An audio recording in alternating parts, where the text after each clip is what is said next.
大部分嘅都市人都係愛食一族，我哋都好鍾意圍爐傾下偈。朋友問鳳梨酵素有乜嘢好啊？我哋即刻嚟個小測驗先。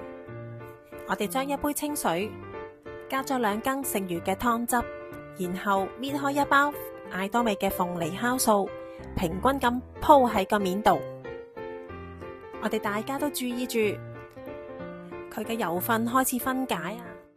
唔使2-3分鐘，我哋就見到吸咗一堆油，係包住咗啊！佢跌咗落嚟，測試完畢啦，真係好犀利啊！艾多美嘅鳳梨酵素真係食物嘅剪刀啊，仲可以幫助消化、加速新陳代謝、調節腸道嘅功能。咁以後大家去食火鍋嘅時候，記得帶乜嘢啊？就係鳳梨酵素啦，記得餐前食。